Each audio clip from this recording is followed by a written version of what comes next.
සුබ දවසක් වේවා කියලා පිළිගන්න ඔයාලා හැමෝම අපේ IELTS assistant YouTube channel එකත් එක්ක.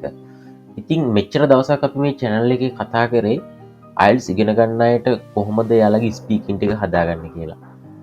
ගොඩක් අය මගෙන් රික්වෙස්ට් කරලා තිබුණා English basic level එකේ ඉන්න කෙනෙක්ට කොහොමද spoken ටික හදාගන්නේ කියලා වීඩියෝ සීරීස් එකක් අරගෙන එන්න කියලා. ඉතින් ඒක තමයි අද අපි මේ පටන් ගන්න හදන්නේ. අද මේක ඉන්ට්‍රොඩක්ෂන් එක අද ඉන් ඩීටේල් මොනවත් කතා කරන්න නැහැ. ඔයාලට ඕවරෝල් අයිඩියා එකක් දෙන්න තමයි මම මේ වීඩියෝ එක අරගෙන ආවේ. ඉස්සෙල්ලාම අපි බලමු ඇයි අපිට ඉංග්‍රීසි ඕනි වෙන්නේ? ඉංග්‍රීසි ඉගෙන ගන්න අපිට අත්‍යවශ්‍යද? ඔයාලා හිතන්නේ මොකද? ඇත්තටම අද කාලේ විශේෂයෙන්ම අද කාලේ ජීවත් වෙනවා නම් තව ඉස්සරහට යද්දී මේ ලෝකෙත් එක්ක ඉස්සරහට යද්දී අපිට ඉංග්‍රීසි කියන එක ඉතාමත් වැදගත් වෙන දෙයක්. ඉංග්‍රීසි කතා කරගන්න පුළුවන් නම් අපේ ජීවිතේ අපි කරන වැඩ මීට වඩා ගොඩක් ලේසි කරගන්න පුළුවන්. ඔයාලටත් එක්ස්පීරියන්ස් ඇති. ඉංග්‍රීසි හරියට කතා කරගන්න බැරි වීම නිසා සමහර තැන්වලදී ඔයාලගේ ටාගට් වලට යන්න ඒක බාධාවක් වුණ අවස්ථා ඇති. ඉතින් කොහොමද අපි ඉංග්‍රීසි ඉගෙන ගන්නේ? ඒ ගැන කතා කරන්න තමයි අද අපි අවිල්ල තියෙන්නේ. ඔයාලා දන්නවා ඉංග්‍රීසි කියන්නේ විශ්ව භාෂාවක් කියලා කියනවා. ඒ කියන්නේ it's a universal language. අපි ලෝකෙ කොහේ ගියත් ඉංග්‍රීසි අපිට පාවිච්චි කරන්න පුළුවන්. ඒ නිසා ඉංග්‍රීසි ඉගෙන ගන්න එක ඉතාමත් වැදගත්. අපිට ඒ වගේම කුඩා දරුවෙක්ට නම් ඒ කෙනෙක්ට හැමෝටම ඉංග්‍රීසි ඉගෙන ගන්න එක ඉතාමත් වැදගත්. එතකොට අපි හිතමු ඔයා ස්කූල් යන කෙනෙක් වෙන්න පුළුවන්. ඊට එහෙම නැත්නම් කැම්පස් යන කෙනෙක් වෙන්න පුළුවන්. ජොබ් එකක් බලාපොරොත්තුෙන් ඉන්න කෙනෙක් වෙන්න පුළුවන්. ජොබ් එකක් කරන කෙනෙක් වෙන්න පුළුවන්. You can be a school student, campus student, job seeker, or already doing a job. Anyways, ඔයා හිතනවද ඔයාට ඉංග්‍රීසි ඉගෙන ගන්න දැන් ඔයා පරක්කුයි කියලා? එහෙම නැත්නම් ඔයාගේ වයස වැඩි කියලා? ඇත්තටම නැහැ. ඉංග්‍රීසි කියන දේ ඉගෙන ගන්න ඕනිම භාෂාවක් ඉගෙන ගන්න ඇත්තටම. ඒකට වයස බලපාන්නේ නැහැ. ඒකට අපිට පරක්කුයි කියලා හිතන්න දෙයක් නැහැ. අපිට ජීවිතේ ඕනිම අවස්ථාවකදී උවමනාව තියෙනවා නම් අපිට ඉංග්‍රීසි ඉගෙන ගන්න පුළුවන්. එතකොට ඔයා දැනටමත් ඉස්කෝලේ එක ඉගෙන ගන්න එක ළමෙක් නම් ඔයාගේ ඉස්කෝලේ අධ්‍යාපන කටයුතු වලට ඉංග්‍රීසි කියන එක ඉතාමත් වැදගත් වෙනවා. ඔයාගේ ඉදිරි අධ්‍යාපනයේට ඉංග්‍රීසි කියන එක ඉතාමත් වැදගත් වෙනවා. ඔයා කැම්පස් යන කෙනෙක් නම් අනිවාර්යයෙන්ම ඔයාට ඉංග්‍රීසි ඕනි වෙනවා. ඔයාලගේ ෆයිනල් අසයින්මන්ට් ප්‍රසන්ටේෂන්ස් ඔය හැම දෙයකටම ඉංග්‍රීසි ඕනි වෙනවා. ඔයා ජොබ් එකක් බලාපොරොත්තුෙන් ඉන්න කෙනෙක් නම් ඔයාගේ ඉන්ටර්වියුස් වලදී අනිවාර්යයෙන්ම ඉංග්‍රීසි දන්නවා නම් ඔයාට ඒක ගොඩාක් ප්‍රයෝජනවත් වෙවි. ඊට පස්සේ ඔයා දැනටම ජොබ් එකක් කරන කෙනෙක් නම් සමහරක් ආයතනවල සමහර තැන්වල සමහර ජොබ් කරද්දී ඉංග්‍රීසි කියන එක ගොඩාක් වැදගත් වෙනවා. ඉතින් ඔයා මේ මොන මට්ටමක හිටියත් ඒකට වයස බලපාන්නේ නැහැ. ඒ ඔයා ඉන්න මට්ටම බලපාන්නේ නැහැ. ඔයාට පරක්කුයි කියලා හිතනවා නම් ඒක තනිකරම බොරුවක්.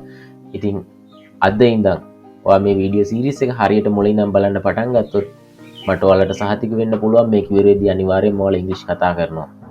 හැබැයි බලලා විතරක් මදි.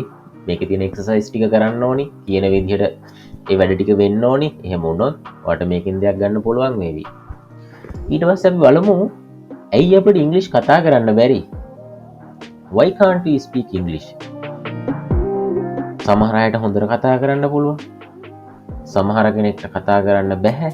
ඉතින් අපි සමහර වෙලාවට මේ සමාජයේ දකිනවා අපේ යාළුවෝ ඉන්නවා, අපි දන්න අය ඉන්නවා. අපි හිතමු වෙන රටකට ගිහිල්ලා ආපු කෙනෙක් කියලා. මැද පෙරදිග රටක් වෙන්න පුළුවන්. එහෙම නැත්නම් වෙන රටක් වෙන්න පුළුවන්. සමහර අයට එහෙම රටවල් වලට ගිහිල්ලා ආවට පස්සේ යාලට ඒ භාෂාව හොඳට කතා කරන්න පුළුවන්. ඒ භාෂාවෙන් කියන දේවල් තේරුම් ගන්න පුළුවන්. කොහොමද ඒ?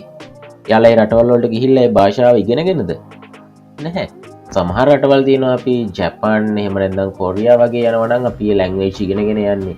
හැබැයි මැද පෙරදිග වගේ රටකට යද්දී විශේෂයෙන් ඒ භාෂාවල් ඉගෙන ගන්න නැහැ. හැබැයි රටක අවුරුදු 5ක් විතර ඉඳලා එන කෙනෙක්ට ඒ භාෂාව හොඳට කතා කරන්න පුළුවන්. ඉතින් ඉංග්‍රීසි කියන්නේත් ඒ වගේ. එච්චරවත් ඉගෙන ගන්න අමාරු දෙයක් නෙමෙයි. ඒකට වියදම් කරලා පන්ති යන්න ඕනේ නැහැ.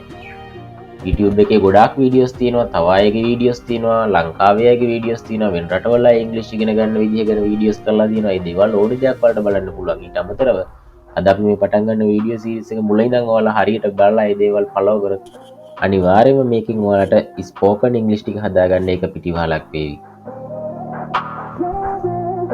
ඉතිං අපි මොනවද මේ වීඩියෝ සීරිස් එකේදී කතා කරන්නේ? මේකෙදි ස්පෝකන් ඉංග්ලිෂ් ටික හදාගන්න ඔයාලට ඕනි කරන බේසික් ලෙවල් එකේ ඉඳලා ඔයාලට කරන්න තියෙන දේවල් ටික අපි කතා කරනවා. එතකොට ඉංග්ලිෂ් කතා කරන්න ගොඩාක් ටෙක්නික්ස් තියෙනවා. තමන්ට තනියෙන් ප්‍රැක්ටිස් කරන්න පුළුවන් ටෙක්නික්ස් තියෙනවා. තව කට්ටියත් එක්ක කතා කරලා ඉගෙන ගන්න පුළුවන් දේවල් තියෙනවා. ඉතින් මේ හැමදේම අපි පොඩ කතා කරනවා.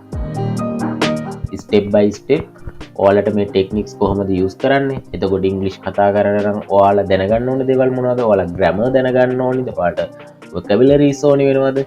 ඔය ගොඩාක් දේවල් තියෙනවා. හැබැයි ඔයාලා හිතන්න එපා මේ දේවල් ගොඩාක් අමාරුයි. ඉගෙන ගන්න අමාරු දේවල්. ග්‍රැමර් කියපු හැටි සමහර කට්ටිය චුට්ටක් බය වෙනවා.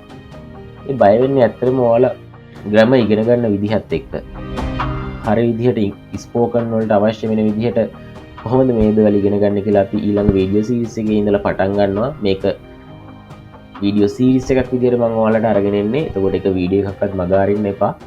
මේ වීඩියෝ එකේ දෙන එක්සර්සයිසස් ටික ඊළඟ වීඩියෝ එකේදී කතා කරනවා. එතකොට මේ වීඩියෝ එක ෆලෝ කරලා මේ වීඩියෝ එක බලලා මේකේ තියෙන එක්සර්සයිසස් ටික පුරුදු වෙලා ඊළඟ වීඩියෝ එක බලන්න ඕන ලෑස්තිලා එන්න ඕනේ.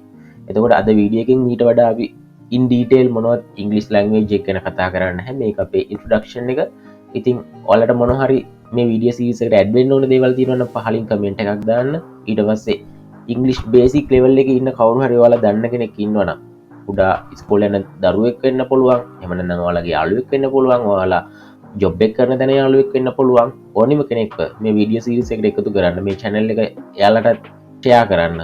ඉස්සෙල්ලාම මම පටන් ගන්න ඔයාලගේ දැනට තියෙන ඉංග්‍රීසි ලෙවල් එක ඔයා කොහොමද තනියම ටෙස්ට් කරගන්නේ කියලා වීඩියෝ සීරීස් එකක් අරගෙන එනවා. ඔයාලට ඔයාලගේ දැනට ඉන්න ලෙවල් එක ඔයාලටම ටෙස්ට් කරගන්න පුළුවන්. ඒ වීඩියෝ එක මම ඉක්මනින්ම අරන් එනවා. subscribe කරලා තියාගන්න, follow කරන්න, bell icon එක on කරලා තියාගන්න. අපේ notification වීඩියෝ එක upload කරපු ගමන්ම දැනගන්න. එහෙනම් අදට මම ගිහින් එන්නම් ඊළඟ වීඩියෝ සීරීස් එකකින් ඊළඟ වීඩියෝ එකෙන් ඉක්මනින්ම හම්බෙමු.